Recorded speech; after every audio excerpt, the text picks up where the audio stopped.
Bienvenidos y bienvenidas a un nuevo episodio de nuestro canal de podcast en Historias sin Pretensiones. Hoy vamos a adentrarnos en uno de los procesos más fascinantes y complejos de la historia contemporánea: el final del Imperio Otomano, su papel en la Primera Guerra Mundial y el surgimiento de una figura clave que cambiaría el rumbo de Turquía, Mustafa Kemal Atatürk. Para ello contamos con una invitada de lujo, la profesora Darina Martikanova. Espero que lo de los acentos es complicado, tener dos acentos en el apellido. Especialista en historia contemporánea, licenciada en turcología, historia y cultura de los países islámicos por la Universidad Carolina de Praga y doctora en historia contemporánea por la Universidad Autónoma de Madrid, que nos ayudará a entender cómo un imperio que durante siglos fue una potencia global acabó desmoronándose y cómo de esas ruinas nació un nuevo Estado moderno. Es autora de varios libros, entre ellos Reconstructing Ottoman Engineers, Archaeology of Profession, 1789-1914, y uno que no tiene nada que ver con lo que vamos a hablar, pero que siempre me ha parecido muy interesante, y es que con Mary Walling coordinó la obra Ser hombre, las masculinidades en la España del siglo XIX, en el año 2023. Bueno, además tiene numerosas publicaciones en revistas especializadas. Además, ella es checa, pero vivió en Turquía, jovencita, habla turco, persa, lee otomano, lo que creo que le da una autoridad, más autoridad todavía en esta materia. Darina, muchísimas gracias por acompañarnos y poder compartir tus conocimientos en este tema. Muchas gracias, es un placer. Pues antes de nada, una duda que creo que está muy extendida, y es la diferencia entre turco y otomano. Ajá. Sí, en realidad es una diferencia un poco artificial, porque el turco y el otomano son la misma lengua. Lo que pasa es que como en el siglo XX se ha producido una ruptura radical con la reforma del idioma durante, digamos, la República Kemalista, pues han cambiado varias cosas. En primer lugar, el alfabeto en el que se escribe esa lengua, porque, digamos, durante el periodo otomano, el turco se escribía en escritura árabe, a pesar de ser una lengua que no tiene nada que ver con árabe. Árabe es una lengua semítica y el turco no lo es, pero se adopta el alfabeto árabe para escribir el turco. Y además, conforme va pasando tiempo, el turco se va llenando de palabras de árabe y de persa. Y entonces, en el siglo XX, los revolucionarios kemalistas de los que hablaremos, los nacionalistas turcos, tienen esta voluntad de depurar la lengua turca de estos arabismos y de palabras de persa y recuperar palabras del turco que habían sido sustituidas o coger palabras de las otras lenguas túrcicas de Asia Central para así turquificar el lenguaje, ¿no? Entonces, en realidad, el otomano y el turco son las mismas lenguas, pero a veces se suele, como hoy en día es complicado y necesitas cierto entrenamiento para entender el turco del periodo otomano, del siglo XVIII-XIX, pues se suele hablar de, no solamente una persona que va hoy en día a Turquía, pasa allí unos meses o unos años y aprende turco, no lo tendría nada fácil para entender el turco del siglo XVIII, y por eso se suele hablar del otomano para hacer esa distinción. O sea, es una cuestión lingüística, fundamentalmente. Sí. Vale, y ahora lo que te voy a pedir, sé que es una barbaridad y un riesgo muy grande, y es, para contextualizar de lo que vamos a hablar, es intentar resumir la historia del Imperio Otomano, 600 años, en unos minutos, ¿no? Pero en este pequeño esquema, lo que te pido es resaltar hitos o cuestiones relevantes de su historia, más allá de los tan conocidos como la caída de Constantinopla o que el imperio era un gran rival de Carlos V. Vale, sí, muy bien, pues es un imperio que se va formando, que primero, digamos, la dinastía otomana es de lengua turca y de religión musulmana, y su primer estado se crea en Anatolia, en Asia Menor occidental, cerca de la frontera de lo que queda del imperio bizantino. Entonces, de allí se también que en realidad la gobernanza otomana desde el inicio está influida, además de las tradiciones turcas y musulmanas, también por la gobernanza bizantina. Hay como una relación de odio y amor, estoy así un poco bromeando, pero hay mucha influencia desde el inicio. Y este pequeño estado se va expandiendo hacia los Balcanes y hacia Asia Menor y más adelante también hacia las tierras donde la mayoría de la población es árabe. Entonces, hacia lo que entendemos como Oriente Medio y norte de África también. Y así se va constituyendo un imperio que abarca 3 continentes en realidad.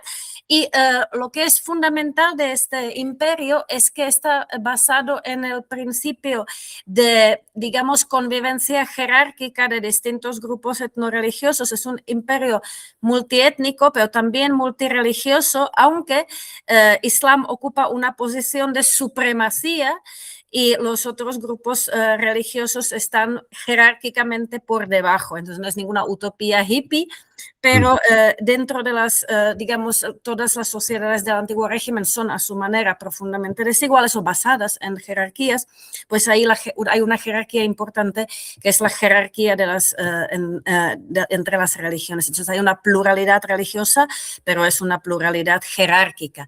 Y efectivamente ese imperio en el que coexisten esos grupos tan diferentes, lenguas distintas, y que es una socióloga histórica llamada Karen Barr que lo llama imperio negociado, imperio de la diferencia, un imperio basado precisamente no en la homogeneidad ni homogeneización, sino precisamente en negociar y gestionar esas diferencias.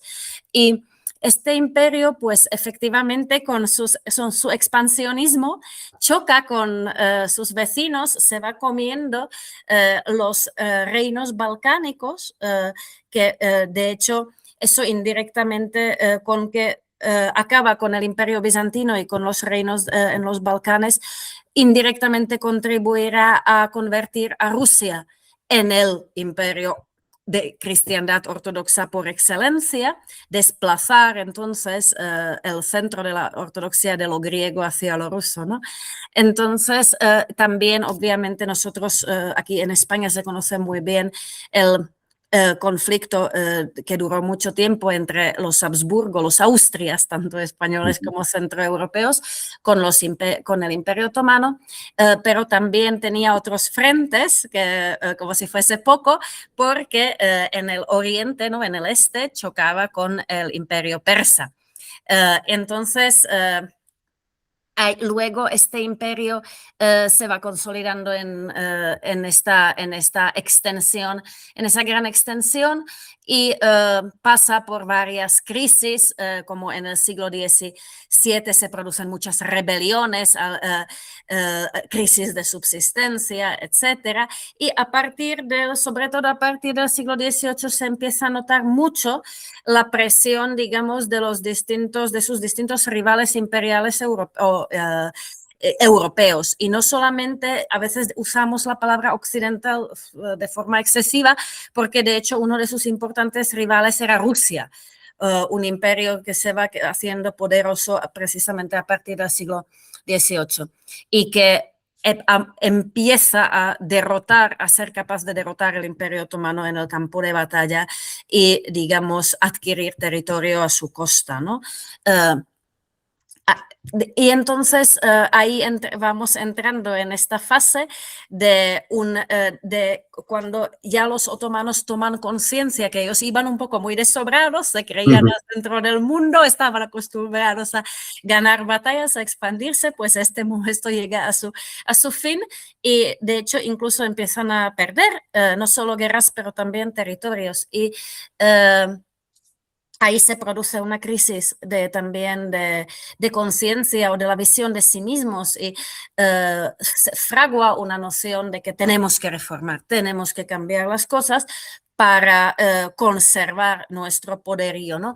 Y ahí llega el periodo de grandes reformas modernizadoras que empiezan en lo militar, pero muy rápidamente empiezan a abarcar unos campos mucho más amplios, y al mismo tiempo es el periodo, y con eso acabo, de también un importante imperialismo de precisamente de distintas potencias rivales europeas que acaba y Imperio Otomano se convierte en uno de los jugadores en este juego, en esta competencia interimperial que se da en el mundo, de hecho, durante el siglo XIX y principios del siglo XX. Y allí también, pues, acabará, digamos, acabará con el imperio, porque esta competencia interimperial estalla de una forma muy dramática en la Gran Guerra o la Primera Guerra Mundial, y la derrota de las potencias centrales en esta guerra pues supondrá también el fin del Imperio Otomano y el surgimiento de la República de Turquía.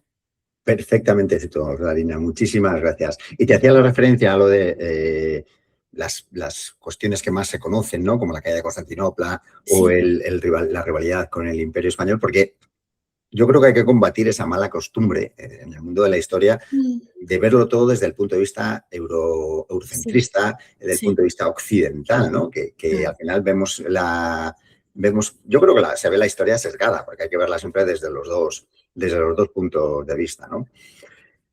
Vamos a entrar ya en esa fase final. Entonces, el Imperio Otomano llegó al final del siglo XIX muy tocado, moribundo, ¿no? De hecho, se le llamaba el hombre enfermo, ¿no? En Europa. Decían en la Europa occidental, ¿no? Era cuestión de tiempo su caída. ¿Qué sucedió en esa segunda mitad del siglo XIX y esos años previos a la guerra? Que has ya esbozado un poquito en la intervención anterior. Yo no estoy tan segura, digamos, de que esta cosa del moribundo, yo creo que verdaderamente la Primera Guerra Mundial es un evento brutal que acaba con grandes imperios que estaban, por ejemplo, económicamente o políticamente bastante desarrollados, como podría ser el Imperio Austrohúngaro, ¿no? Porque el reto de la igualdad es muy potente y es el auge de los estados-nación, los sobreviven muy pocos imperios. Ahí podemos decir que en realidad el Imperio ruso lo sobrevive debido al comunismo, que se convierte como en una nueva ideología que permite la supervivencia imperial, porque otros imperios se van deshaciendo, aunque su situación, por ejemplo, a nivel de desarrollo social o económico, no era tan mala. Entonces, habría que también matizar en esto, ¿no? Porque efectivamente el Imperio Otomano a finales del siglo XIX tenía gravísimos problemas y seguramente sin haber estallado la Gran Guerra, seguramente se habría ido reduciendo, pero esa transformación en repúblicas y reinos sucesores, pues quizás tuviera una forma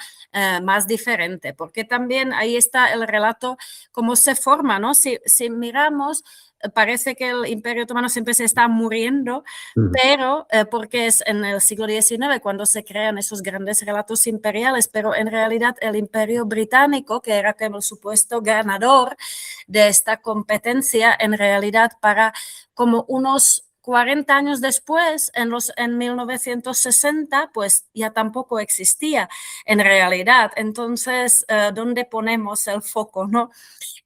Pero bueno, sí, efectivamente, había unos graves problemas. Primero, el Imperio Otomano se enfrentaba, o bueno, hablando desde la posición, digamos, de las élites que se identificaban con el imperio, voy a hacerlo para simplificar las cosas, pues se enfrentaban a dos grandes retos.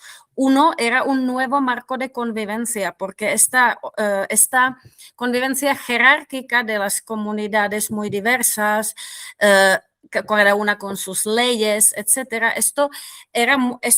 esta diversidad podía ser una ventaja para la dinastía en los tiempos del antiguo régimen, porque impedía que las distintas fuerzas se uniesen contra la dinastía, Pero en realidad, en momentos cuando los ideales de la Revolución Francesa o los ideales del constitucionalismo, es decir, la libertad, igualdad y fraternidad, digamos, van dominando el imaginario mundial, y todos los hombres empiezan a sentir como una humillación verse gobernados sin su consentimiento, ¿no? Entonces allí estas jerarquías antiguas empiezan a doler, dejan de valer, empiezan a ser vividas como opresión, y allí surgen muchos de estos y muchas de esas reivindicaciones de igualdad y libertad adquieren tono religioso y étnico, más allá de lo individual. Entonces,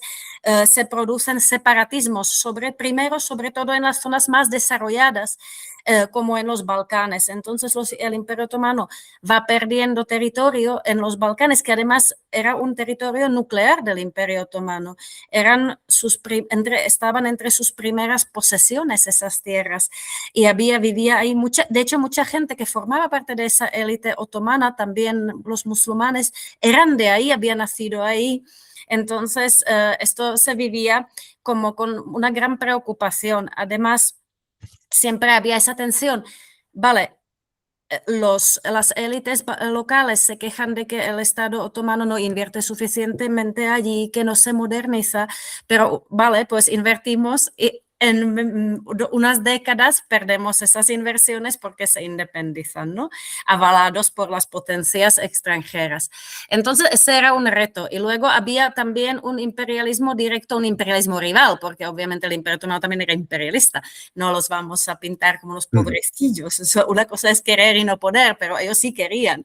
Entonces, por ejemplo, el imperialismo ruso era un imperialismo expansivo de expansión territorial directa que buscaba expandirse directamente en los dominios otomanos, o también junto con otros estados europeos avalar a estos separatismos, avalar estas jóvenes repúblicas o reinos que iban que surgían sobre todo en los Balcanes, avalar su existencia, ¿no? Entonces, y luego también en Oriente Medio, pues los ingleses sobre todo avanzaban también, y los otomanos se sentían pues amenazados por estas fuerzas y consideraban que necesitaban modernizarse, pero su situación económica pues no estaba muy buena. Además, precisamente también sufrían en la competencia con estas potencias europeas que a veces usaban su poderío militar para imponerles tratados desiguales, para un poquito coger el término más conocido de la historia china, ¿no? O imponerles esas capitulaciones que originalmente era una cosa de la edad moderna, que era un favor del sultán, pero ahora se convirtieron precisamente en una herramienta del dominio económico europeo. Y eso pues les impedía que movilizasen suficientes recursos para una modernización militar robusta. Y también podemos decir que, claro, estos estados en el siglo XIX requieren movilizar la población precisamente para que paguen impuestos voluntariamente y para que luchen, para que estén dispuestos a matar y morir por el proyecto común. Y entonces eso en el Imperio Otomano, que se basaba precisamente en esa diferencia negociada, esto era un gran reto. ¿En qué términos movilizamos nuestra población? Y estos retos luego se mostraron insuperables. Claro, porque uno de sus fortalezas a lo largo de su historia era ser un punto estratégico, Sí. ahí donde estaba para todos los conceptos, ¿no? Y eso al final se convirtió, por lo que acabas de decir, de amenazas exteriores en pues, un problema casi para ellos, ¿no? Sobre todo por el control de los estrechos del Bósforo y Dardanelos, ¿no? Sí, eso ahí, de hecho, Rusia tenía como un proyecto estratégico a largo plazo, digamos, hacerse con el control de los estrechos. Nunca lo ha conseguido, pero siempre ha sido su objetivo, y de hecho voy a saltarme un poquito muchas décadas. Al final, después de la Segunda Guerra Mundial, quizás también eso era uno de los factores que empujó a Turquía, hasta entonces neutral, a echarse a los brazos de la OTAN, precisamente porque entendían que después de la gran expansión, digamos, que Stalin logró mediante la derrota de la campaña contra los nazis en la Segunda Guerra Mundial, pues se sentían como que el peligro ruso ha vuelto, ¿no? Pero bueno, no me he anticipado mucho. Entonces, volviendo al siglo XIX, sí, efectivamente, Rusia tenía esto como un plan casi como declarado, que estaba clarísimo. Esto durante mucho tiempo en realidad empujó a Francia y a Gran Bretaña a proteger el Imperio Otomano porque preferían tener ahí un sultán débil que a una Rusia potente. Que ya había demostrado la capacidad de derrotar a las potencias europeas, por ejemplo, en las guerras napoleónicas. Entonces, esto en realidad podía servir incluso para perpetuar la existencia del Imperio Otomano, pero ojo, no olvidemos también que Gran Bretaña tenía una colonia muy importante y muy rica, que era la India. Entonces, ellos tenían allí esa ruta hacia la India y ahí tenían sus grandes intereses estratégicos, precisamente en Oriente Medio, e intentaban meterse allí desde, digamos, el sureste también. Y luego ya con la invención del motor combustible, de repente aparece petróleo, que se sabía que estaba ahí, pero se usaba para fines dermatológicos y para cosas así, no era muy importante, no era una cosa muy estratégica, pero efectivamente en torno al, digamos, el fin del siglo, el petróleo también se convierte en una cosa importante y de hecho esto intervendrá también en la Primera Guerra Mundial porque los británicos ya sabían dónde estaban los yacimientos potentes y querían hacerse con ellos. Entonces, allí estaban todos los retos, todas las amenazas que se ceñían, ¿no?, sobre el Imperio Otomano y podría hablar de más. Muchas más, ¿verdad? Y claro, ya si no era poco eso, pues de pronto llega la Primera Guerra Mundial. Eso es. Se lía bien. Los turcos en un principio, o los otomanos, todavía en ese momento, por decirlo de alguna forma, tienen muchas dudas, no están decididos para nada, pero en su gobierno había partidarios. Y eso es, correcto. Y germanófilos. Correcto. ¿No? Y entonces, ¿por qué deciden al final entrar en el conflicto? Porque se ven presionados por ambos bandos y era inevitable, ¿no? Efectivamente, porque una cosa que los otomanos aprendieron a hacer fenomenal en el siglo XIX a base de hostias, con perdón, era aprender a ser muy buenos diplomáticos desde una posición de debilidad. Ya sabemos que en su cuerpo diplomático, por eso no se dice, como decir turcos, es un poco reduccionista, porque algunos de los grandes diplomáticos otomanos de aquella época había griegos, armenios, por ejemplo, que también lograron, digamos, grandes cosas negociando desde esa posición de debilidad, ¿no? Pero entonces, para principios del siglo XX, digamos, los turcos no estaban perdidos en el mundo diplomático para nada. Ellos sabían muy bien cómo estaban las cosas, eran muy habilidosos. De hecho, esa tradición diplomática ahora también en la República Turca se sigue perpetuando. Ellos tienen unos diplomáticos muy profesionales con grandes conocimientos, gran comprensión de la geopolítica. Bueno, pues dicho esto, en este momento había también, ya sabemos que tuvo lugar la revolución de los jóvenes turcos en el Imperio Otomano. El constitucionalismo era un movimiento muy potente, prácticamente desde la Revolución Francesa. Primero se apuntaron los serbios y los griegos, pero muy rápidamente esas ideas se difundieron y ya había habido una constitución en los años 70 y ahora pues se restaura la constitución con la revolución de los jóvenes turcos que sin embargo pues muy pronto se convierte en un régimen autoritario, ¿no?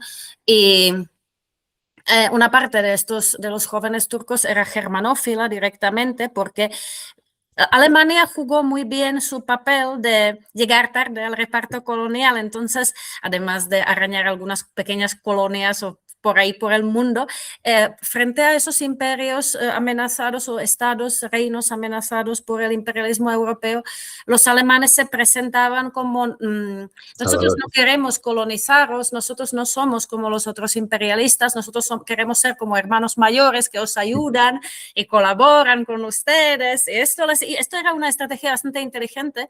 Entonces, y de hecho, ponían recursos donde tenían la boca. Entonces, los alemanes se han ido como haciendo como un aliado preferido para muchas cosas, pero los otomanos de nuevo eran habilidosos y nunca dejaron que dominasen todo. Siempre ellos cogían tecnología, expertos, recursos de distintos sitios, de distintas potencias, precisamente para diversificar y para no depender de una forma exclusiva de nadie, ni siquiera de los alemanes. Entonces, efectivamente, la cosa no estaba nada clara. Y de hecho, el Imperio Otomano no entra en la guerra inmediatamente, sino que espera unos meses. Y de hecho, hay como especulaciones. Parece, además de las esperanzas que podían tener los germanófilos en el establishment otomano de recuperar algunos territorios perdidos, o consolidarlos por lo menos, lo que al final parece que empujó el Imperio Otomano a unirse a las potencias centrales era, digamos, el hambre poco disimulado que tenía el Reino Unido en cuanto a expandirse, digamos, por el Oriente Medio. Entonces, allí ellos vieron las orejas al lobo y, digamos, al final se vieron como empujados a la alianza con Alemania y con Austria-Hungría, que no era muy natural, porque con Austria-Hungría tenían una rivalidad histórica importante, y no me refiero a los cercos de Viena, sino, por ejemplo, a cuando Austria se anexiona Bosnia.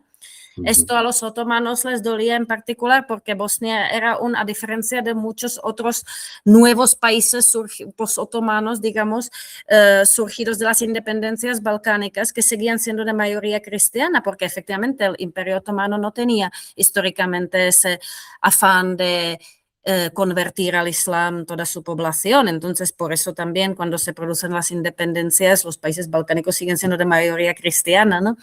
Entonces, pero Bosnia no. Por idiosincrasias históricas, Bosnia sí que tenía una mayoría de la población eran musulmanes, y por eso esto a los otomanos les dolió particularmente. Y entonces no era una alianza como muy natural, pero al final era una coyuntura que se produjo y el Imperio Otomano acabó metido hasta el fondo en la contienda. Y a pesar de su debilidad militar, no comenzó mal la guerra, ¿no? Empezaron bien, sobre todo tuvieron el episodio mítico de Galípoli, donde ahí empezó ya a brillar nuestro protagonista del final. Entonces, bueno, pero no dio de sí, no dio más de sí el tema. Que yo creo que se subestima la capacidad modernizadora, precisamente por eso el relato del moribundo y eso no nos permite, por eso es sorprendente que luego resistieran tan bien, pues eso también tenía que ver con que las reformas que hicieron tuvieron éxito.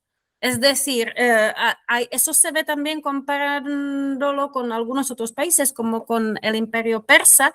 Es decir, vale, si lo comparas con Rusia, pues no, pero Rusia luego se convertirá en una de las dos superpotencias mundiales después de la Segunda Guerra Mundial. Es decir, vale, sí, no era el hermano aventajado, pero, o Japón, ¿no? Que siempre se pone como ejemplo de una modernización exitosa, pero algunos éxitos tuvieron, y por eso también primero acaban resistiendo bien, y luego también, y llegaremos a eso, se produce la guerra de independencia y logran imponiendo su objetivo de crear una república de Turquía. Entonces allí se ve que esas reformas no se hicieron en vano.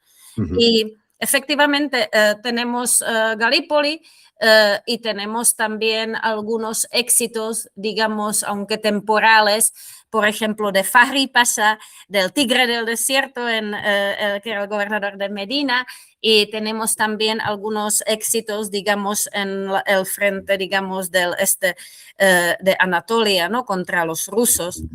Luego a los otomanos, que ya cada vez más se podría hablar de los turcos, porque ya ahora se han rebelado también los árabes y ya se puede hablar de turcos con más facilidad, pues a ellos les viene fenomenal, también hay que decirlo, la revolución bolchevique.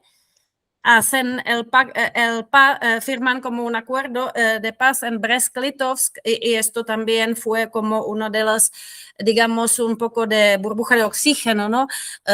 Para ir un poco, no sé, conservando algún poder, ¿no? Claro, Porque tenían muchas fuerzas en contra. Eso es, te quitas un enemigo ya Exacto, fundamental, o sea, que ya exacto. deja de... Vale, y en plena guerra, plena Sí, Gran Guerra, llegamos a junio de sí, 1916 con la revuelta árabe. sí. Entonces, ¿eso puede ser el punto de inflexión ya definitivo? Uf, eh, ¿O es muy sí, simplista? yo creo que no, tampoco es como una cosa, porque yo creo que es un momento importante también, pero también yo creo que sin, digamos, quitar méritos a los rebeldes árabes, por cierto, hay que subrayar que la mayoría de los árabes antes de estallar la guerra seguía siendo leal al sultán, ¿eh? Pero efectivamente ahí los británicos jugaron bien sus cartas y entre la rebelión de los árabes, pero también la presencia de las tropas británicas directamente en Palestina, etcétera, pues los otomanos ahí fueron derrotados y es un importante regreso, aunque ya vemos que, por ejemplo, ellos, los británicos, querrían norte de Irak porque sabían que ahí estaban los yacimientos petrolíferos y al final esto, por ejemplo, no lograron conquistarlo directamente, sino que tuvieron que negociarlo luego en los tratados de paz después de la derrota definitiva otomana, ¿no? Entonces, sí, eso es, desde luego, es un punto muy, muy importante. Y además, claro, no debemos olvidar que también durante la Primera Guerra se produce el genocidio armenio, porque que eso es también una cosa que tiene mucho que ver con el contexto de guerra. No es que no hubiese masacres anteriores, que las hubo y también movimientos revolucionarios, pero allí precisamente una parte digamos, de los nacionalistas armenios ve en la guerra una oportunidad de crear un Estado y en este contexto el gobierno otomano pues coordina esos masacres y hace un plan, digamos, de vaciar Anatolia Oriental de los armenios, ¿no? Entonces, esto también es una cosa que difícilmente se hubiese producido si no hubiese estallado o si el Imperio Otomano no hubiese participado en la Primera Guerra Mundial. Entonces, hay tantas presiones, tantos frentes abiertos, hay tantos... también el estado bueno, luego lo veremos, Grecia también tiene su irredentismo, también tiene su noción de la megali-idea, ¿no? La gran idea de incorporar en Grecia a la población grecoparlante de Asia Menor, y ahí se produce la invasión griega, etcétera. Entonces vemos que hay muchos frentes abiertos. Y luego llegamos al momento de esos tratados de paz que has comentado, unido a otro comentario que has hecho antes, ¿no? Esa habilidad que tenían los otomanos de diplomacia, por lo cual ahí pusieron en juego todo ese talento. Exacto. Por ejemplo, tenemos Sykes-Picot, tenemos Debres, tenemos Lausanne.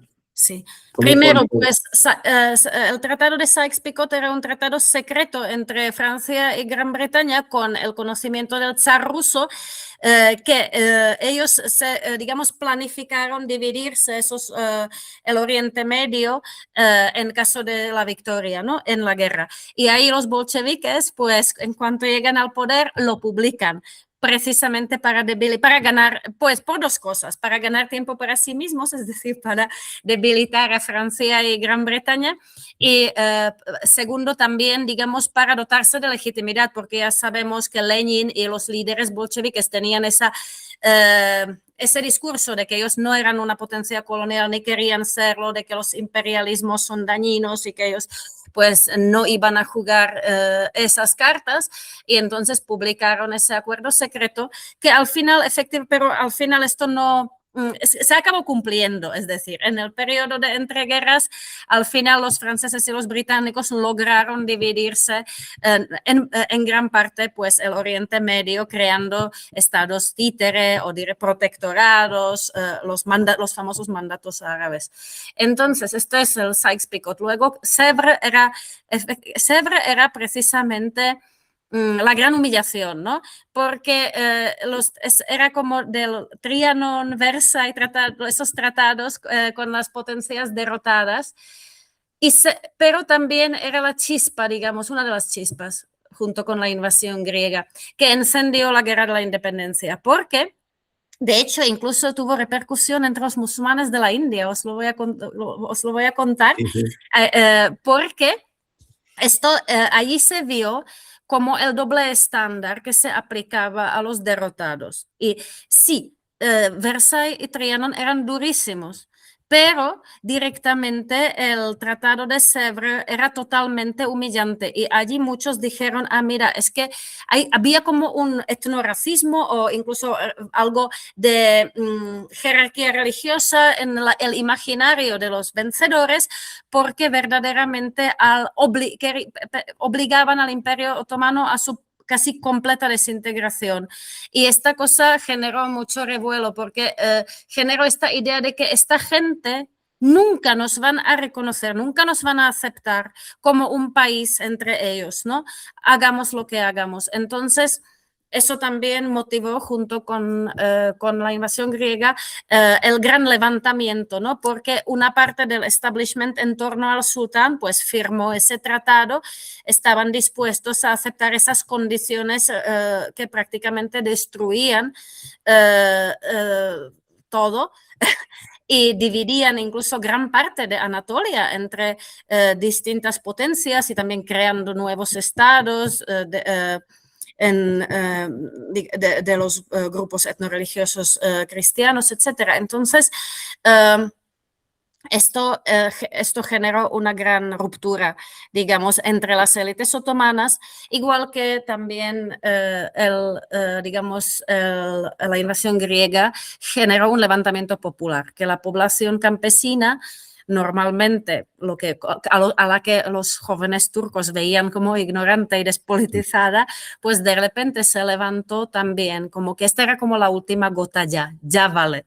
Y entonces ahí se produjo esa fusión entre esta parte de la oficialidad otomana que dijo, bueno, hasta ahí hemos llegado, y ese levantamiento popular que se unieron digamos, para cuestionar radicalmente, con armas en la mano, ese tratado de Sèvres e imponer su renegociación. Entonces, ellos lo que tuvieron que hacer primero es hacerse con el control de Asia Menor, y luego desde allí se hicieron reconocer como los portavoces de Turquía y renegociar el tratado. Y esa renegociación se produce en Lausana que finalmente pues crea un marco para reconocimiento de la República Turca y precisamente fin del Imperio Otomano, pero reconocimiento digamos, de Turquía como un Estado-nación soberano en la zona. Evitaron la humillación que suponía Sèvres y hicieron una negociación mucho más. Sí. Entonces, hemos llegado al final del imperio. Sí. Si no es por la Primera Guerra Mundial, ¿el Imperio Otomano hubiera tenido continuidad?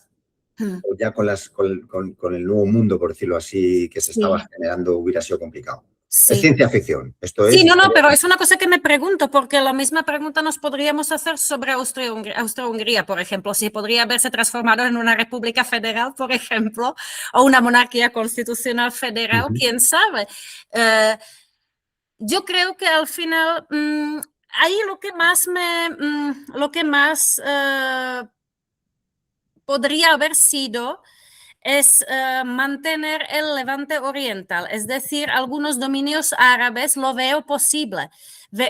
No creo que pudiese sobrevivir los territorios balcánicos mucho más allá de lo que tiene Turquía hoy, Tracia, una parte de Tracia, pero sí creo que de alguna forma podría haber conservado Siria, Irak, sí, creo que sí, que podría, pero bueno, efectivamente y podría haber sido, por ejemplo, una monarquía constitucional, quizás. Podría ser, sí. Eso sería como lo máximo que veo realista. No, eso sería un punto que hubiera cambiado la historia o no hubiera cambiado la forma que cambió, claro, porque, claro, estamos hablando final del imperio, desmembración. Sí. ¿Y qué consecuencias de todo ese proceso influyeron en la historia de ese momento y actualmente también, ¿no? Porque Sí. todos lo hemos ido heredando. Sí, yo creo que luego volveremos a la República de Turquía, que la dejaré aparcada por el momento. Sí, yo creo que en el Oriente Medio ese vacío se nota mucho, porque efectivamente ahí se ve mucho. Egipto, por ejemplo, tenía una tradición de gobernanza propia, incluso bajo el paraguas otomano, y al final incluso los británicos se dan cuenta de eso y su protectorado ahí no dura mucho, prefieren al final una salida negociada y una tutela indirecta hasta que luego Nasser directamente les echa de todo, pero en la zona, digamos, de Asia Occidental, donde no había una tradición de estatalidad propia muy fuerte, o estaba muy remota ya por aquel entonces, pues ahí el vacío de poder y la dificultad a la hora de construir estados propios se sigue viendo, se sigue notando, ¿no? Entonces, allí que esa zona siga siendo una zona de competencia interimperial muy salvaje, de guerras civiles o de, pues yo creo que no es, sí que es una de las, digamos, consecuencias de la desintegración del Imperio Otomano, lo que yo tampoco es que, quiero decir, no me identifico con las élites otomanas en sus objetivos, pero no sé en qué marco podría haberse reformado el marco imperial para que las élites árabes siguiesen apostando por él, ¿no? Y al mismo tiempo que hubiese una modernización robusta, porque ahí estaba el tema, ¿no? En un momento dado los nacionalistas turcos veían esas gentes y esos territorios como más bien un lastre. Entonces, por otra parte, sí, las élites levantinas, digamos, en el sentido de los del levante mediterráneo, árabes, sí que, por ejemplo, eran diputados del Parlamento otomano, etcétera, ¿no? Entonces, había una posibilidad de integración, estaban integrados y había una posibilidad de continuar con eso. Quién sabe en qué términos políticos, sobre todo, cómo se habría, en qué pilares se habría construido ese estado, quizás como más pequeño, pero también más homogéneo, quién sabe. Pero la desaparición del Imperio Otomano de aquella zona sí que se nota, digamos. Hay un vacío de poder que genera inestabilidad a medio plazo, desde luego. Y luego llega la intervención de las potencias europeas que ya la lían, porque todo Sí. es artificial y la lían parda, que es lo que ahora mismo estamos sufriendo. Sí, sí, sí.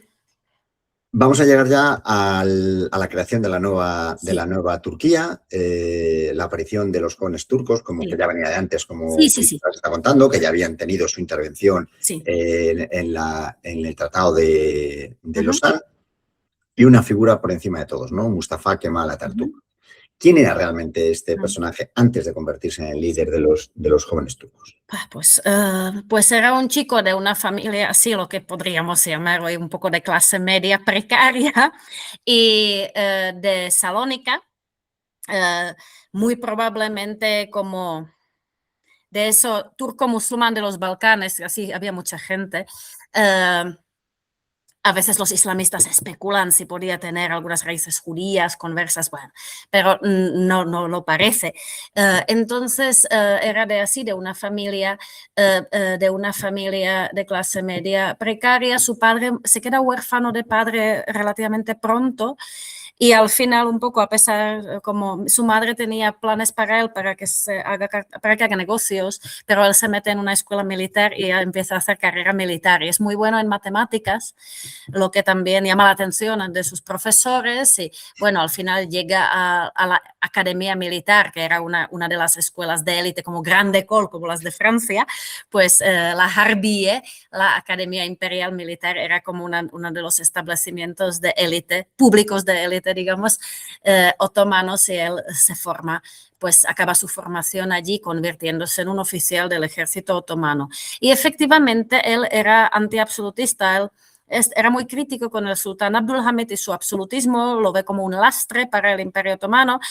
Él está convencido de que el Imperio Otomano tiene que adaptarse precisamente a estos valores de libertad, igualdad, fraternidad, y que el neoabsolutismo hamidiano es un lastre que impide al Imperio Otomano hacerse más fuerte frente a precisamente la depredación de las potencias. Entonces, él ya como tiene esa pauta de modernizador radical que no escatima críticas hacia su propia sociedad, hacia su propio gobierno, y cree que la única forma de salvar el país es con reformas radicales.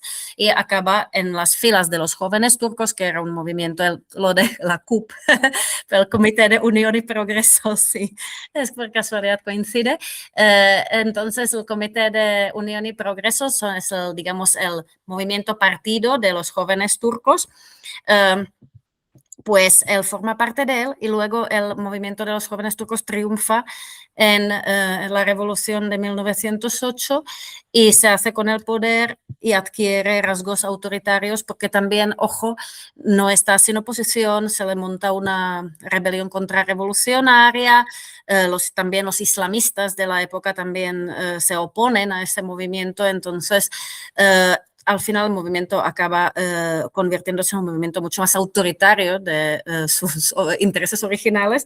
Y por cierto, Mustafa Kemal ya en aquella época es bastante crítico con una cosa, que es con la politización directa del ejército. Él, a pesar de ser militar y estar muy politizado, no le gusta el papel político del ejército y eso se verá muy bien durante su gobierno. Cuando ya sea Atatürk, ya podemos luego hablar de ello, él intenta prevenir con todas las formas posibles que Turquía fuese una dictadura militar o que sea como gobernada por militares, ¿no? Y él mismo, por ejemplo, siendo héroe de guerra, deja de vestir el uniforme, a diferencia de Reza Shah, del revolucionario persa, que luego se declara emperador y lleva uniforme todo el rato casi, pues Atatürk viste de smoking, de trajes apropiados a la ocasión, y se niega casi siempre a vestir de uniforme precisamente para no apoyar este militarismo. Es decir, él es un militar, pero que no quiere que el sistema político turco sea un régimen militar. Has hablado varias veces ya de las reformas que promovían, de ese carácter revolucionario de las propias reformas. ¿Cuáles fueron las más importantes que cambiaron tanto el país? Entonces, cuando entonces los kemalistas, digamos, llegan al poder después de ganar la guerra de independencia, eso ya son los kemalistas, los jóvenes turcos ya son como rechazados por haber metido el Imperio Otomano a la Primera Guerra Mundial y luego fastidiarlas, acabar derrotados, pues los kemalistas lo primero que hacen es renunciar al imperialismo, porque los jóvenes turcos algunos de ellos tenían esas grandes visiones además de expandirse, bueno, pues dejamos a los Balcanes y nos vamos a Asia Central, a unir los pueblos túrcicos y no sé qué, no sé cuál. Entonces, o los kemalistas renuncian a esos planes, ¿no? Ahí está el famoso lema de Mustafa Kemal, que es Yurtta Sulh, Cihan da Sulh, que significa paz en casa, paz en el mundo, ¿no? Es decir, si todos renunciasen al expansionismo imperialista, viviríamos más tranquilos, así dicho, de una forma sencilla, pues esto es una cosa muy importante, es decir, nos vamos a olvidar de sueños imperialistas, basta ya, y lo que vamos a hacer es construir un Estado-nación decente. Entonces, esto es el principal propósito en ese momento, ruptura con el Imperio Otomano. Otra cosa es nacionalismo, efectivamente. Entonces, el elemento organizativo será la nación turca. Efectivamente, ahí ya empiezan a surgir algunos problemas, porque cómo se define esta nación y qué cabida tienen en ella gente que no es turca lingüísticamente, como pueden ser los kurdos, o gente que son de otras religiones, como lo que queda de los griegos y de los armenios, y en menor medida se plantea el tema de los judíos, que en ese momento, pues, los que están en Anatolia son leales a la República en general. Entonces Esto es un tema muy importante porque hay una pulsión homogeneizadora que se vive como opresión y empieza a generar disidencias en distintos grupos, y de hecho también se siguen produciendo algunas masacres de las poblaciones cristianas de Anatolia iniciadas por los jóvenes turcos durante la Primera Guerra Mundial, perdón. Entonces esas son las aristas del nacionalismo. Seguimos, porque esto en realidad se podría decir que son las 6 flechas, también. El kemalismo se expresa en las 6 flechas, alto ok, y una de las, a ver si no se me olvida ninguna, y me acuerdo de todas, pues efectivamente nacionalismo, es decir, en este sentido es ese nacionalismo homogeneizador, pero también antiimperialismo, entonces es un poco mixed bag, ¿no? Luego está el estatalismo. ¿Qué es el estatalismo? El Estado fuerte, eso tiene mucho que ver con una larga tradición otomana de la identificación con el Estado, que la gente entiende que los intereses del Estado son respetables y legítimos, que el Estado es algo más que la dinastía y que, bueno, pues y también la puede sobrevivir. Pero este estatalismo también conecta con una noción muy típica de la época en muchas partes del mundo, que es, sin ser comunistas para nada, muchos políticos de derechas y de izquierdas en aquella época, de países que se habían visto amenazados por la competencia de las grandes potencias europeas a nivel político y económico, entienden que tienen que usar el Estado como herramienta para crear una soberanía real. Es decir, económica también, es decir, construir obras públicas, por ejemplo, pantanos, ¿no? Para producir energía eléctrica para consumo, pero también para el consumo de la nueva industria. Industrializar los países para que no dependan en todo de importaciones. Entonces, esta noción de crear una economía nacional es una cosa muy importante en estas décadas centrales del siglo XX, y ahí también ese estatalismo significa un poco eso, significa usar el Estado como herramienta para conseguir objetivos nacionalistas y para conseguir una autonomía real frente a los intereses imperiales, ¿no? Para que no se produzca esa colonización indirecta a través de la dependencia económica. Entonces, ahí está el estatalismo, tenemos nacionalismo, estatalismo, tenemos laicismo o secularismo. Esa es una cosa muy importante, efectivamente, que Atatürk era una persona muy secular, pero también era secularista en sus objetivos políticos. Y ellos tenían esta noción, desde los jóvenes turcos había esta noción de que un turco es un musulmán y luego puede ser ya como deísta, ateo, lo que sea, pero como que es de origen musulmán. Hay una concepción etno-religiosa de lo que es un turco, pero esto no significa que un turco tenga que ser muy religioso. Todo lo contrario, ya entre los jóvenes turcos había mucha gente que era bastante descreída porque tenían esa visión también muy influida por nociones que circulaban en Francia y en Alemania. Pues esto de que la religión era algo un poco obsoleto y de que las élites ya la estaban como superando, que era una cosa más para el pueblo quizás, pero que la modernidad como requería despegarse un poquito, ¿no? de la religión, sobre todo la religión no debería moldear la vida política y los objetivos políticos de los gobiernos. Y Atatürk era muy comprometido con esa noción y hizo unas reformas radicales que generaron muchísima oposición entre sectores conservadores, aboliendo, por ejemplo, pues sometiendo al establishment religioso a un control de Estado mucho mayor de lo que ya lo hubo en el Imperio Otomano, que también los sultanes tenían al establishment religioso relativamente domado, pero eso hay un paso más. También prohíbe todos esos hermandades religiosas que tenían muchísima influencia. Él utiliza esa retórica de que un hombre adulto debe fiarse de su razón y no debe seguir ciegamente a los, digamos, a los líderes religiosos, a los líderes espirituales de estas corrientes, por ejemplo, místicas o de otro tipo religiosas, y intentaba un poquito como pintarlos como débiles, como infantiles, para legitimar esa ruptura con esta tradición de las hermandades religiosas, con su líder espiritual. Y también lo que hace es cortar con las bases económicas de estos grupos, de este establishment religioso, porque digamos, confisca, desamortiza las fundaciones piadosas, que era como una forma que tenía tradicionalmente el establishment religioso para escaparse del control del Estado o del sultán y mantener su independencia económica. Entonces, Atatürk esto se lo cargan los kemalistas y establecen una educación laica y establecen también una legislación laica.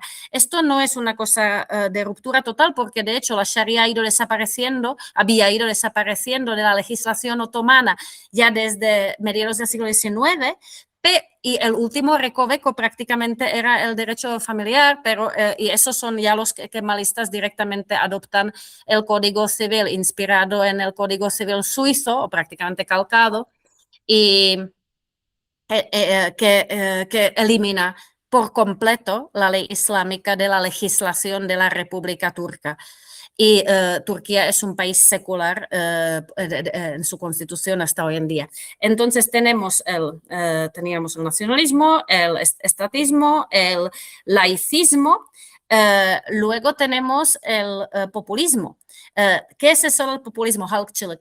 Es que es como afán democrático, diría yo, porque eso tiene mucho que ver con que, bueno, las élites otomanas tradicionalmente, las reformistas también, eran súper paternalistas hacia su pueblo, y los kemalistas no se podían escapar del todo de esto porque tenían esa costumbre de hablar del pueblo, como sobre todo de los campesinos, como que en términos de ignorantes, etcétera. Pero la guerra de independencia les dio un poquito, les hizo espabilar y reconocer algunas como la resiliencia y la capacidad de resistencia de ese pueblo que podía ser analfabeto en gran parte, pero que tenía mucha como capacidad al final de defenderse y de salir adelante y de sobrevivir en condiciones muy duras, y aprendieron así a apreciar eso. Y este afán democrático pues se plasma no solamente en medidas sociales como alfabetización, acceso a algunos bienes como a la sanidad, a algunos servicios sanitarios, a construcción de infraestructuras, promoción, por ejemplo, de mejora agrícola a través de cooperativas, creación de los institutos de pueblo donde, digamos, los nuevos maestros se formasen como niños urbanitas de clase media junto con los campesinos inteligentes y huérfanos, etcétera. Entonces, este afán de fusionar, también había como una promoción, por ejemplo, del arte que prestase atención a lo rural, a lo folclórico, reivindicación además de la alta cultura también del folclore como una expresión auténtica del pueblo turco, crear como una fusión entre los valores populares y la alta cultura, ¿no? Entonces era una cosa que no era un brindis al sol, tenía verdaderamente había un afán democratizador en este sentido. Y luego vamos a lo siguiente, que es se dice reformismo, pero es de Vrimjilik, es el afán revolucionario. Y esto no es tampoco un brindis al sol, porque es esto, es una declaración de no es nada como a veces como ese culturalismo que tan de moda está hoy, decir, ay, hay que como preservar las viejas costumbres, hay que respetarlas. Pues no, si nos sirve no hay que respetar nada. Un poco había eso es el afán revolucionario, era un poco esto, porque era la cosa de que todo se puede someter a la crítica. No hay nada sagrado en este sentido si no favorece la supervivencia y el progreso de nuestra nación. Y eso no es poca cosa. Es decir, no es mirar para atrás con nostalgia y hace 200 años éramos un gran imperio. Esto hoy no vale, dejemos de llorar y miremos para adelante. No, eso es ese afán revolucionario que a veces puede ser muy destructivo, y lo fue también. Pues también está ese reformismo radical. Pues vamos a cambiar el alfabeto. De repente, claro, eso te corta acceso a tu propia cultura, alta cultura de tus abuelos, de tus padres. Claro que sí, eso puede ser muy traumático, pero también pues eso, estaba motivado por ese deseo de supervivencia y poner Turquía como a nivel de los estados desarrollados para que la respetasen y para que no se vuelva a sentir amenazada en su existencia. De esta forma hay que entenderlo. Y la última flecha que me quedaba es el republicanismo, que tampoco es una cosa como un brindis al sol, tampoco es baladí, porque tiene que ver con rechazo al sultanato. Y no minimicemos lo importante que es eso, porque podemos ver que Irán, su revolución constitucional acaba en que, vale, luego se derroca la dinastía Qajar, pero el Pahlaví se declara emperador y ya tenemos una nueva dinastía otra vez. Y podemos ver como luego en el Oriente Medio muchas repúblicas acabaron en dinastías, no se declaran imperios, pero tenemos Assad que mete a su hijo, Hafiz Assad mete a Bashar, sí. Vemos que Saddam Hussein también estaba preparando una transición dinástica. Entonces Atatürk y los kemalistas pues denunciaron al sultanato. El sultanato tenía mucho respeto. Ahora otra vez hay como una ola esa de cómo fetichizar a los sultanes, no admitir críticas sobre ellos. Es como hay este neo-otomanismo, ¿no? Que a veces roza este tipo de dinámicas de fetichización de figuras como políticas, como puede ser un sultán. Pero entonces también ese republicanismo es esto, renuncia al sultanato y decir, no, el pueblo turco no debe ser esclavo ni sometido a ningún gobernador. La soberanía está en la nación. Esta cosa de que la soberanía está en la nación y en el pueblo turco. Es un lema que de hecho, y eso sin condiciones, eso es un lema que hay en la Asamblea Nacional Turca, que la soberanía está sin condiciones es del pueblo turco, de la nación turca. Y Atatürk, de hecho, a pesar de que su régimen se convirtió finalmente en una dictadura personalista, él rechazaba cualquier amago de cosas dinásticas. De hecho, él no tuvo hijos. Y él adoptaba muchos de los generales, por ejemplo, o de los grandes hombres del régimen kemalista, adoptaban porque había muchísimos huérfanos. Entonces, adoptaban muchos niños para alimentarlos y darles educación. Y Atatürk sistemáticamente solo adoptaba niñas. Y esas niñas luego eran como el ideal de la nueva mujer turca. Una era piloto, otra era como lingüista e historiadora. Bueno, cumplían ese papel, ¿no?, de ejemplificar la nueva mujer turca, pero no sistemáticamente él, o como conscientemente, no adoptaba varones para que a nadie se le ocurriese, una vez él muerto, pues coquetear con esa noción dinástica. Entonces, esas son las 6 flechas del kemalismo. Y Darina, ¿cómo se valora hoy en la Turquía actual, cómo se valora la figura de Atatürk? Sí. Pues es muy interesante también los cambios, porque, bueno, una vez fallece, se crea un culto de personalidad bastante potente que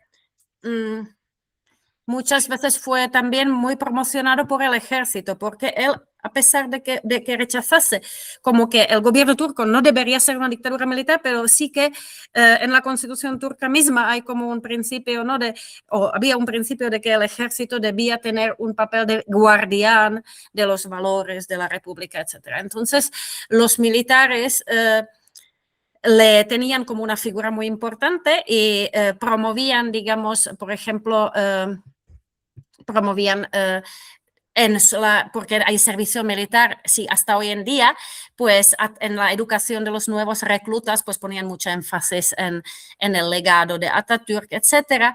Entonces, y por ejemplo, yo cuando vivía en Turquía en los 90, eso se podía ver como una cosa muy vinculada también al Estado, que lo promovía, pero al mismo tiempo sí que había como un cariño auténtico de la población que voluntariamente, digamos, ponía en sus negocios su retrato, etcétera, a pesar de no existir tal obligación, ¿no?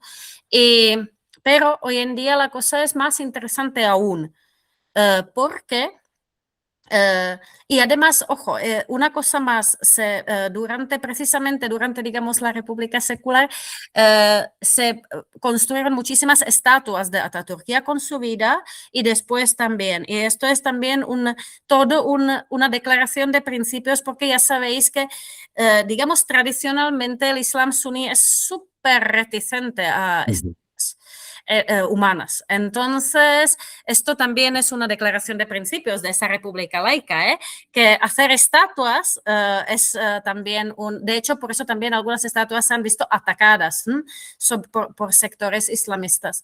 Y dicho esto, ahora es un poco diferente, porque, digamos, desde que gobierna el partido AKP, ¿no? Del partido de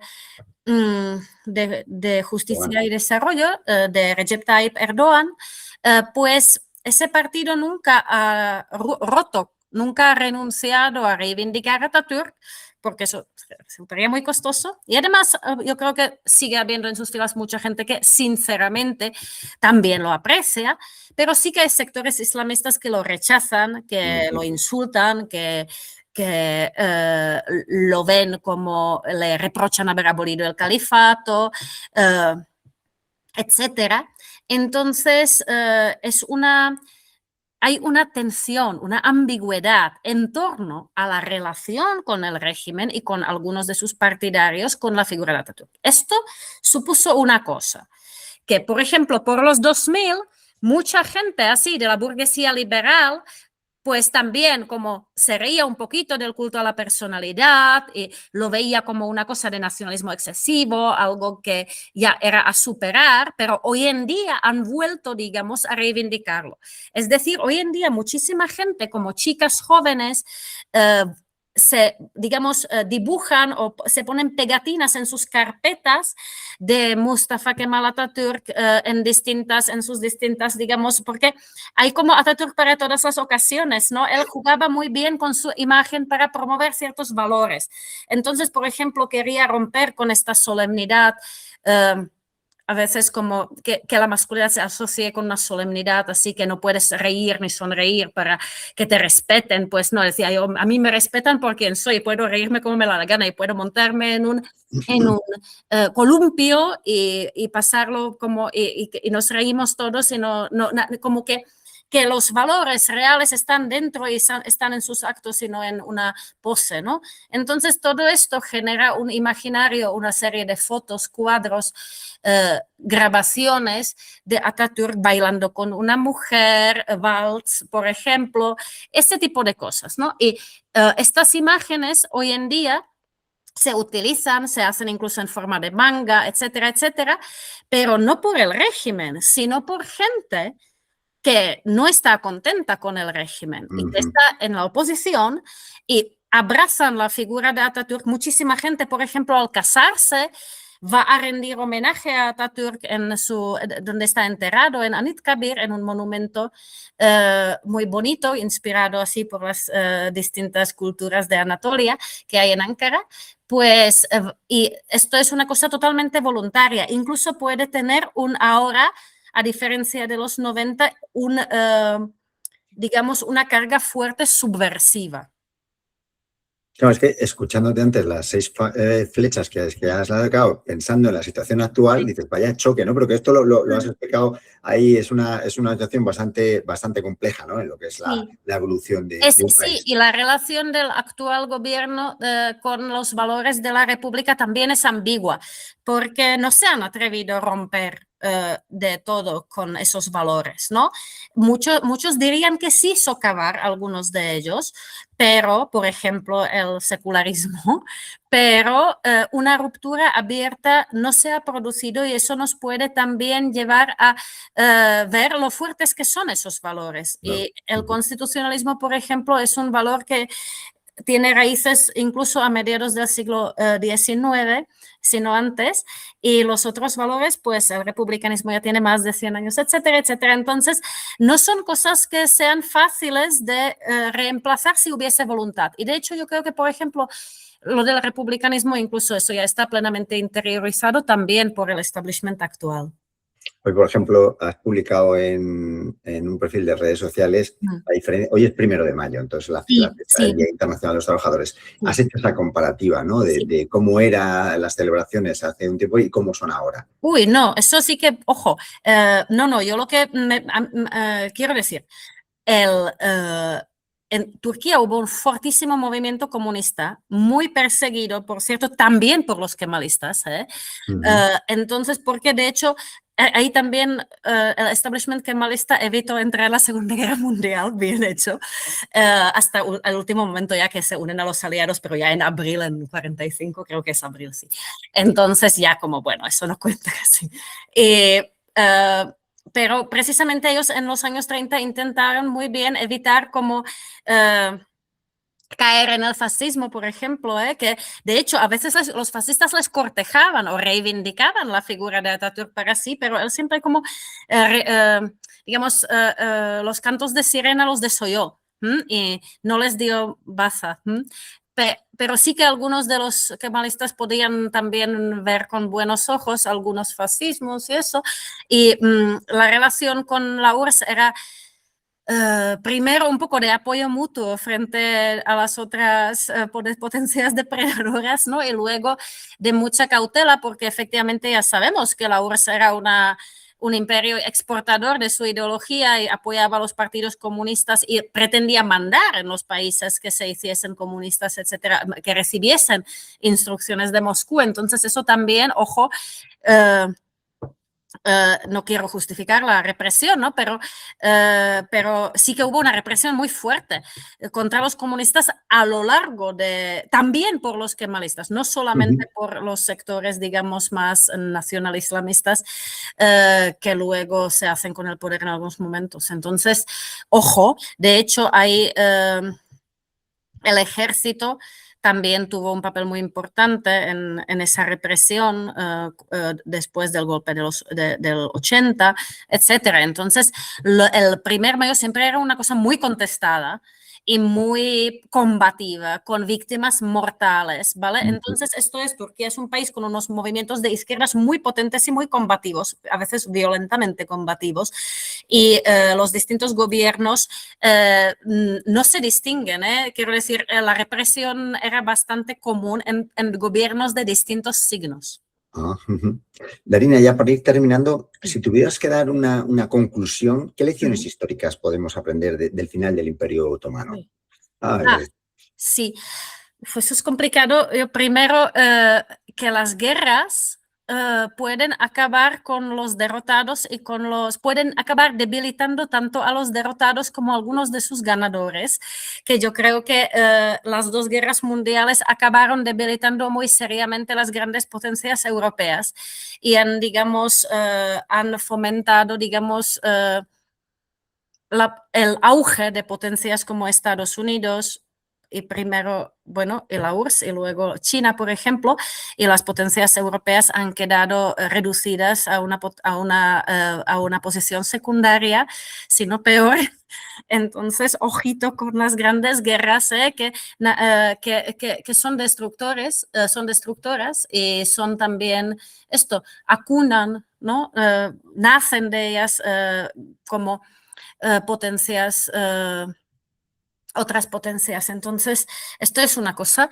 Y luego otra, yo creo que más bien también está el tema de la capacidad de generar marcos comunes de adhesión, ¿no?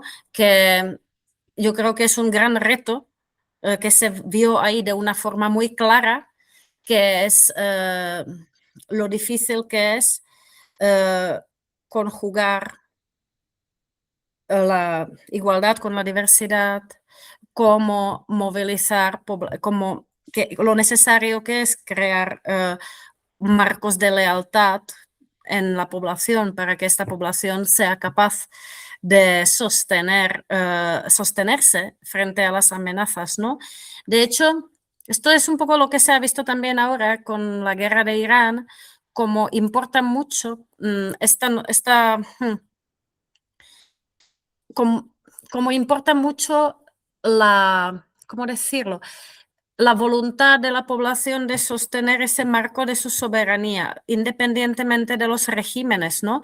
Que los gobiernos puedan contar con que si hay un enemigo de fuera, el pueblo se va a unir a pesar de sus diferencias políticas. Eso, por ejemplo, se muestra como muy importante para la supervivencia, ¿no? Y ahí esto lo vemos también en este caso digamos, de las ruinas del Imperio Otomano, cómo se produce una alianza de unas fuerzas que son muy diferentes, gente súper conservadora, gente radical, pero les mueve el objetivo de la supervivencia, de lo que consideran como su grupo, su elemento, y lo que al final logra, digamos, un poco salvar los muebles, ¿no? Y entonces esto nos debe hacer pensar sobre los marcos de movilización. Muy buenas dos conclusiones. Gracias. Y ya, ¿qué mitos perduran sobre el Imperio Otomano que te gustaría desmentir ya? Decir, a ver si nos olvidamos ya de ellos. Así en general, ya como durante toda su existencia, vale. Pues una de ellas es esta énfasis en el hombre enfermo, que creo que es una cosa que tiene mucho que ver con el periodo cuando se escriben esos grandes relatos. Yo siempre lo pongo en perspectiva eso, diciendo, y el Imperio francés, el Imperio británico, como, ¿por cuánto les sobrevivieron? Yo creo que esto es una buena pregunta también para ver cómo nuestras visiones del mundo están influidas, ¿no? Por cuándo se hacen estos relatos. Y, por ejemplo, China también tenía esa imagen de hombre enfermo en aquella época y hoy es un país súper pujante, ¿no? Mientras que los que la dominaron y humillaron, pues hoy son países quizás de segunda, tercera fila, que están convirtiéndose casi en zona de competencia interimperial.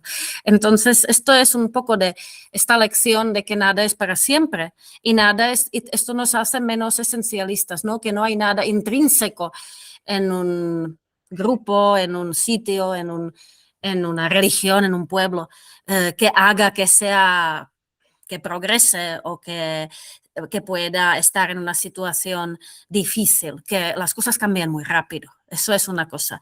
Luego, yo diría que otro mito es entender el Imperio Otomano como imperio turco, porque hasta casi el final era un imperio como muy plural, donde, por ejemplo, bueno, ya he mencionado, por ejemplo, esos diplomáticos griegos y armenios, pues, por ejemplo, en el siglo XVIII, de hecho, los otomanos gobernaron en los Balcanes mediante unos gobernantes de origen griego, ¿no? Los fanariotas, los griegos de Constantinopla, antiguas élites bizantinas. Entonces, era un imperio plural, donde había todo tipo de personas y tampoco se habría sostenido sin estas élites árabes, musulmanas o cristianas, sin bueno, todo ese entramado jerárquico y plural que articuló el poder en ese imperio. Entonces no es un imperio turco propiamente dicho, era otra cosa.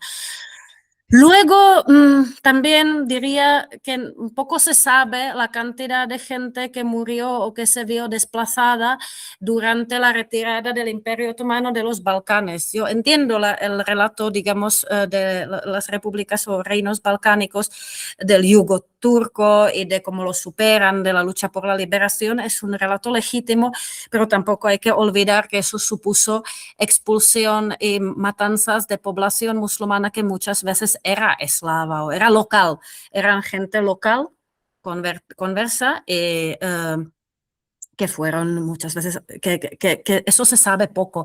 Los datos sobre las migraciones forzadas balcánicas y sobre las matanzas de los musulmanes en los Balcanes no se suelen conocer. Pues ahí hablé del genocidio armenio, pues también hay que hablar de eso.